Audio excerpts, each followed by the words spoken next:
আসসালামু আলাইকুম ক্লাস 8 এর শিক্ষার্থীরা, তোমরা সবাই কেমন আছো? এই পর্বে আলোচনা করব ক্লাস 8 ইংলিশ বইয়ের পেজ নাম্বার 90। 90 এখানে আছে, দেখো লেসন 5। লেসন 5 এ আছে রিফিউজিস। রিফিউজিস মানে হচ্ছে আশ্রয়স্থল। আজকে আলোচনা করব রিফিউজিস। এখানে এটা বলতেছে, দেখো look at the picture. Look at the picture, ছবির দিকে তাকাও। আমাদেরকে এই ছবির দিকে তাকাতে বলছে। এবং ডিসকাস ইন গ্রুপস, দলগতভাবে আলোচনা করো the possible answers to the questions, এবং প্রশ্নগুলো উত্তর দাও। এখানে যে দুটি প্রশ্ন আছে এগুলো উত্তর দিতে বলতেছে আমাদেরকে। আমরা এই ছবিটি দেখতে পাচ্ছি, একজন বাবা তার ছেলেকে, তার সন্তানকে এমনভাবে আগলে রাখছে যাতে সন্তানের কিছু না হয়। আমরা সেগুলো সম্পর্কে জানব। তাহলে চল শিক্ষার্থীরা, প্রথমে দুটি প্রশ্ন দেখে নেওয়া যাক। প্রথম প্রশ্ন আছে, দেখো what comes first in your mind. প্রথমে তোমার মাথায় কি আসে ওয়েন, যখন you look at the image, যখন তুমি এই ছবিটি দেখেছ, এই ইমেজটি দেখেছ, অর্থাৎ আমরা এই ছবিটি দেখেছি। এটা দেখার পর আমাদের মাথায় কি আসে?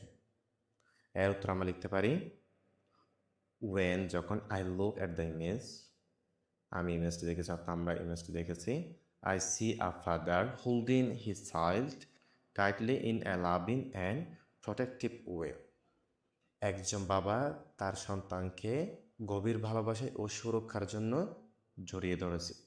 When I look at the image, I see a father holding his child tightly in a loving and protective way. ছবিটি দেখলে আমার চোখের সামনে ভেসে ওঠে একজন বাবা, ফাদার মানে একজন বাবা, হোল্ডিং মানে ধরে রাখা, একজন বাবা তার সন্তানকে গভীর ভালোবাসা ও সুরক্ষার জন্য জড়িয়ে ধরে আচ্ছামতো রেখেছেন। It immediately brings to my mind the deep love and concern a father has for his child during difficult and dangerous times. এটি সংকট ও বিপজ্জনক মুহূর্তেও নিজের সন্তানের প্রতি একজন বাবার গভীর ভালোবাসা ও উদ্বেগের কথা মনে করিয়ে দেন।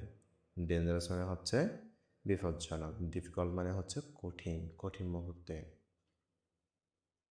তোমরা শিক্ষার্থীরা এই উত্তরটি দাগিয়ে নাও, নোট করে নাও।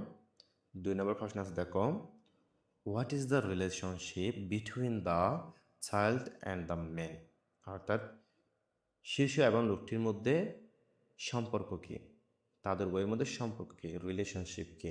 এর উত্তর লিখতে পারি the relationship between the child and the man, অতটুকু আমরা লিখতে পারি। এরপর লিখতে পারি death of a father and his child, শিশুটি এবং লোকটির মধ্যে সম্পর্ক হলো বাবা ও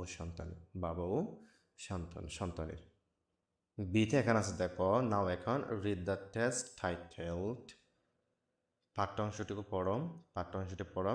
সি প্রেয়ার, সমুদ্রের প্রার্থনা, ভাই খালেদ হোসাইনি, অর্থাৎ খালেদ হোসাইন যেটা রচনা করেছেন, সি প্রেয়ার এবং answer the questions that follow, অনুসরণ করে নিম্ন প্রশ্নগুলোর উত্তর দাও। অর্থাৎ প্যাসেজটির অনুসারে কী করো, প্রশ্নগুলোর উত্তর দাও। এখানে একটি প্যাসেজ দেওয়া হয়েছে আমাদেরকে, দেখো শিক্ষার্থীরা, মাই ডিয়ার থেকে। আমরা এগুলো বাংলা ভাষায় পড়ব। তাহলে সবাই শিক্ষার্থীরা এগুলো দেখানো হয়েছে। মাই ডিয়ার মারওয়ান, আমার প্রিয় Marwan. In the long summers of childhood, শৈশবের দীর্ঘ গ্রীষ্মকালে। I was a boy the age you are now, আমি তোমার বয়সী একটি ছেলে ছিলাম। Your uncles and I spread our mattress on the roof, তোমার চাচারা এবং আমি ছাদে তোষক বিছাতাম।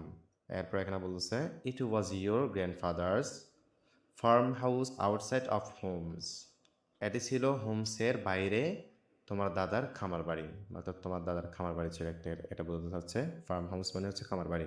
We woke in the mornings to the stirring of olive trees in the breeze, সকালে বাতাসে জলপাই গাছের ধোলা দেখে আমাদের ঘুম ভাঙত। We heard the bleating of your grandmother's goat, আমরা তোমার দাদির ছাগলের ডাক শুনতাম। গোট মানে ছাগল। We heard the clanking of her cooking pots, আমরা তার রান্নার হাঁড়ি পাতিলের শব্দ শুনতাম। তোমরা শিক্ষার্থীরা নোট করে নাও। এরপর এখানে আছে দ্য ইয়ার ওয়াজ কোল, বাতাস ছিল শীতল, কোল মানে শীতল। The sun was a pale rim of persimmon to the east. পূর্ব আকাশে সূর্যকে পার্সিমন ফলের মতো ফ্যাকাশে দেখাচ্ছিল। We took you there when you were a toddler. তুমি যখন ছোটো শিশু ছিলে আমরা তোমাকে সেখানে নিয়ে গিয়েছিলাম। I have a clear memory of your mother from that trip. সে ভ্রমণের কথা আমার মনে তোমার মায়ের স্পষ্ট স্মৃতি হয়ে আছে। She showed you a herd of cows. তিনি তোমাকে একটি গরুর পাল দেখাচ্ছিলেন।